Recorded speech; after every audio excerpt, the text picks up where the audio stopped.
Hello everyone, welcome back to my channel for another Hot Toys unboxing and review. Today it's the Shoretrooper squad leader from Rogue One, A Star Wars Story. Hot Toys had already made a Shoretrooper figure for Rogue One. It was the captain, but nowadays it goes at some insane prices.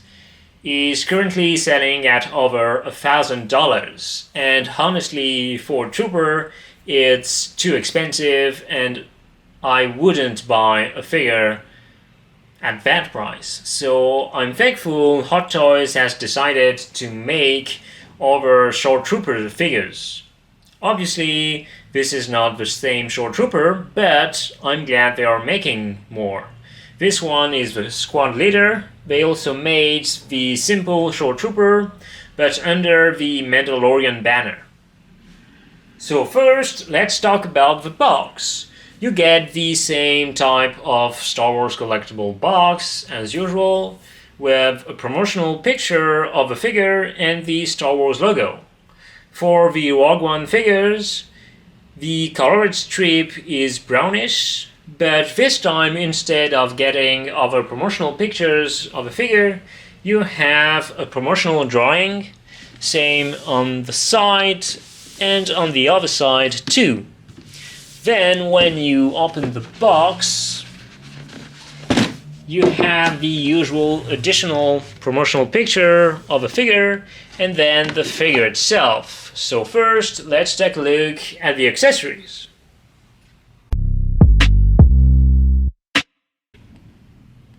As you can see, this figure doesn't come with a lot of accessories. That's basically my main complaint for this one. I think they could have included an E11 Imperial Blaster and a thermal detonator too. That would have been great. Well, anyway, first let's take a look at the display base. Since it's a Rogue One figure, you have two different options for the display base. First, you have this promotional drawing, which I think is really cool. You can see the Shoretrooper, the Imperial logo, and even the name of the figure in Arabesh. And I really like this design. Then you have the basic Star Wars display base, but this time it's painted in a really dark gray, almost black. And that's the one I will be using because I prefer this type of display base for my troopers. You also have the usual Star Wars nameplate.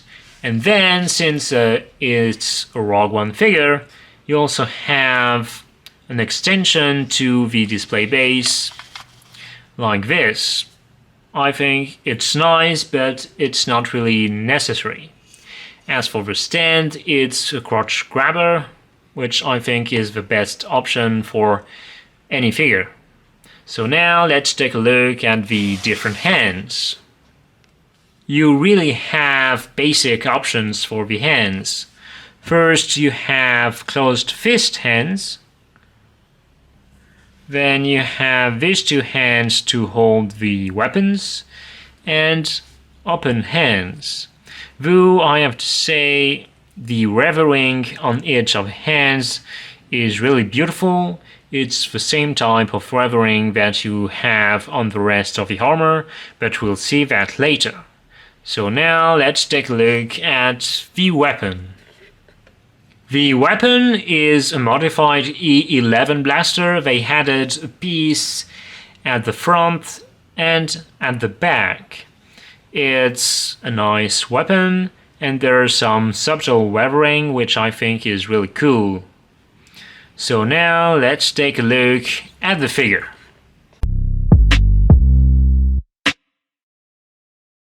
The Shoretrooper is one of my favorite trooper designs from the new movies.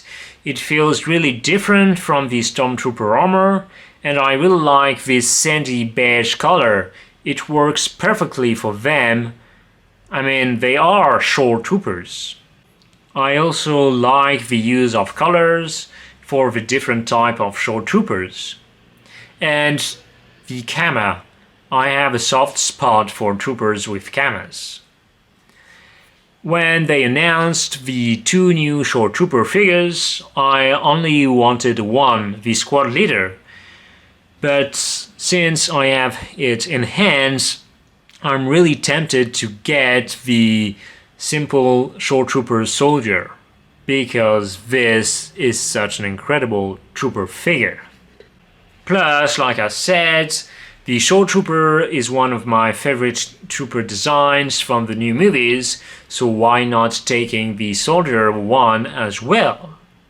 So now let's take a closer look at the figure.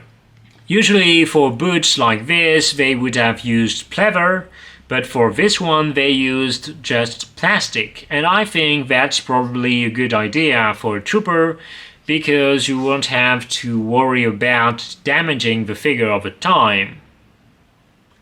The weathering on this figure is absolutely fantastic. It's as good as the work Hot Toys made for the clone troopers.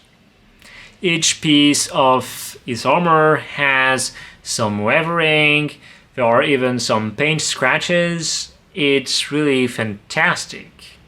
Even though he has a very different design, you can clearly tell the Shoretrooper is an Imperial trooper.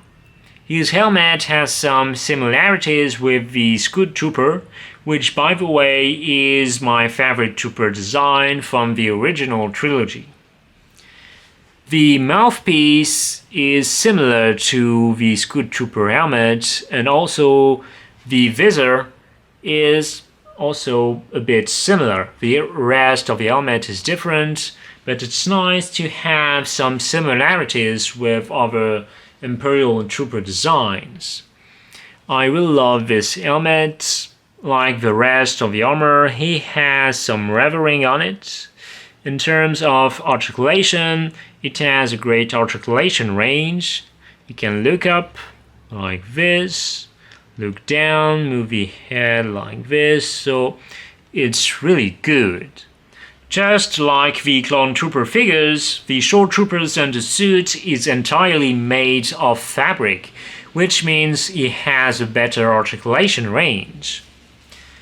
The shoulder pads can actually move to allow better articulation range, as you can see. The rest of the armor pieces can also move, so you can move the arms better, like this, like this. Same for the legs.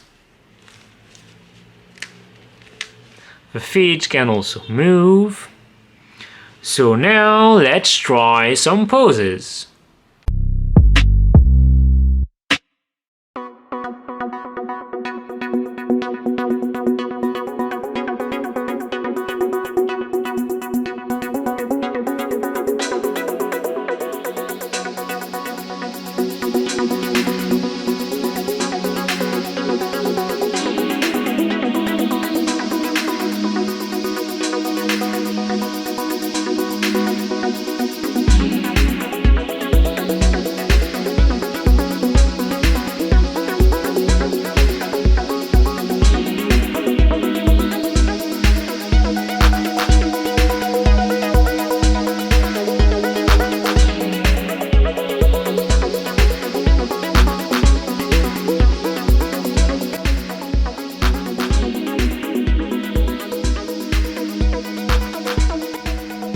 For me, this is definitely a must-buy figure, especially since I'm a fan of the Shoretrooper design. I love this figure so much that I'm actually considering getting the Shoretrooper soldier from the Mandalorian, like I said earlier. So that should tell you how cool is this figure. Thanks again for watching. I'll be back with more unboxings and reviews very soon, so don't forget to subscribe to my channel. Bye!